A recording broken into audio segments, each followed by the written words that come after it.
Hey there, homemaker. Welcome to Pure Fun Life. My name is Raquel, and today I'm going to be sharing with you 5 helpful thrifting tips.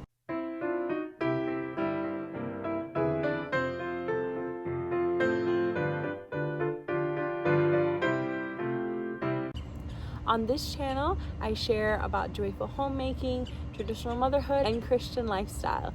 So if that interests you, please consider subscribing and give this video a like if you enjoy it so I know to make more like this. Tip number 1 is to have a list. Whether this is a little notepad or it's a digital list, I actually have both. It's just like a mix and mash here. But that way I kind of have an idea of what I want to get at the thrift store generally. I feel like thrifting, you can still do impulse buys, and so I just want to be mindful of that as well. And also in my list, I like to include things that my best friends want. So that way, if I see something they're on the lookout for, I can message them and say, one of my best friends was looking for a specific type of mirror, and then we ended up finding it. So that way I can let her know, like, hey, I found this mirror. Is this what you're looking for? And it kind of helps her out, and vice versa. Typically, they'll have lists with the things I'm on the lookout for as well. So if they see it and we can help each other out, that's really awesome. So definitely consider keeping a list with you.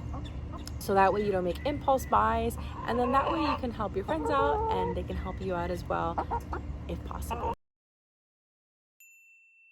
Tip number 2 is to hold and think.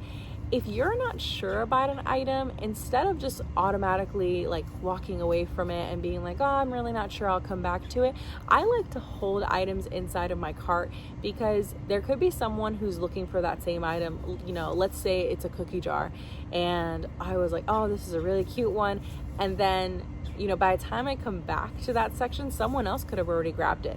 So I prefer to actually have that with me in my cart, and that way I can think about it as I look at other things in the store. Now, I will give you an example. Recently, I did see a cookie jar. It had a very cute vintage duck on it, but my kitchen space is pretty cozy, so I had kept it with me in my cart when I was at the thrift store, but I kept in mind, hey, you know what? My kitchen, it's kind of cozy. I already have my ferments going on. I already have counter space for my dishes and things like that. So do I also want to have counter space for this cookie jar? And in the end, I decided not to get it because it doesn't function for my home. And so just a bonus tip for you, also consider, do these things really function for my home? Even if it looks really cute, or you're like, oh, this is just so nice, it's so homemakery, is it really going to function well in your home, or is it going to add clutter? So that's why I definitely recommend holding and thinking. Hold and think. That's why I definitely recommend the hold and think method.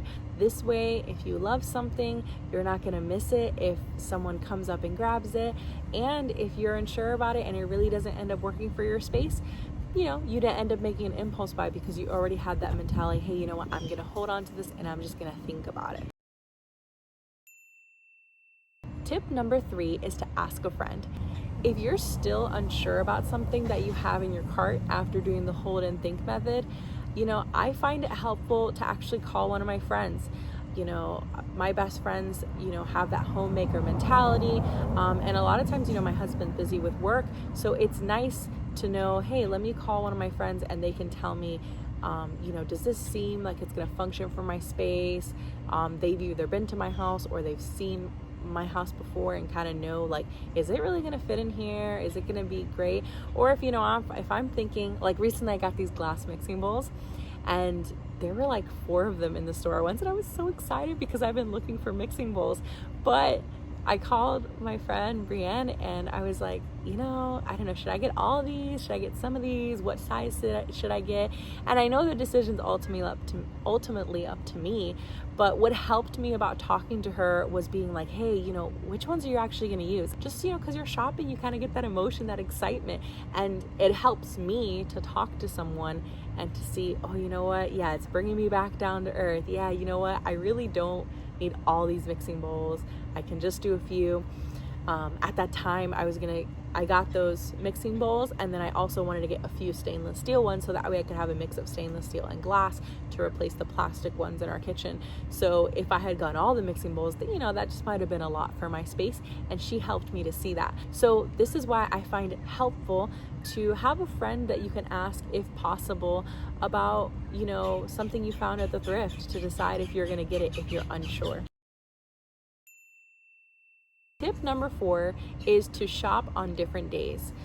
I like to check and see the specials that are at the thrift stores I go to. So one of the thrift stores in my area has a half off day on clothes and media and things like that. So that's a really great day to go check in. You know, if you're looking for clothes, hey, it's $1, awesome, half off.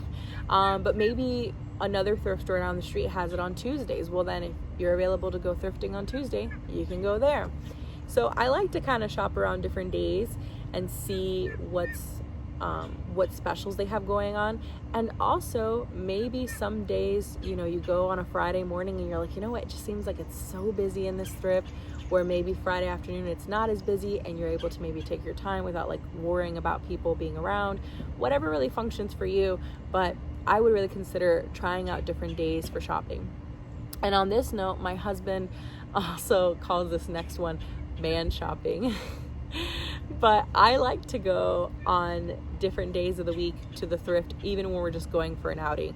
So let's say my husband and I are going to the farmer's market and I'm like, hey, you know, I'm looking for one item. I'm just going to pop into the store, check and see if that item's there, and I'm going to pop right on out. And so that's something that I've done as well. Like right now I'm looking at the store for a clip tie for my son, and I went into the store and I went right back out when I didn't see it. And that way I wasn't like looking at a whole bunch of things. I had a purpose in mind. And like I said, it was like that man shopping that my husband calls it. And tip number 5 is to know your thrifts. Get to know if the half off days are on Tuesdays or Fridays, or if it's every other weekend, or what it is. Get to know if some thrifts are cheaper than others, or maybe some hold uniquer items than other ones. There's a thrift that's close by to me that, while it doesn't have as cheap items as my thrift I go regularly to, it does have some unique things that I haven't seen at this one. So it's good to know, and sometimes just to shop there and to see like, okay, well, what do they have going on? And also, you know, as we're driving around our area and also areas close by, I like to just be on the lookout for any kind of thrift store, and that way when we're in the area again, or when I have some free time, you know, I can go check out different thrifts and kind of get to know what's out there. So that's something I would definitely recommend, to get to know thrifts in your area so that you can find, you know, different specials going on. All right, well, thanks so much for watching. Let me know in the comments below if you use any of these thrifting tips, or also if you have other thrifting tips that I didn't cover today that could be helpful. Let's learn from each other. And thank you so much again for watching. I'll see you in the next video.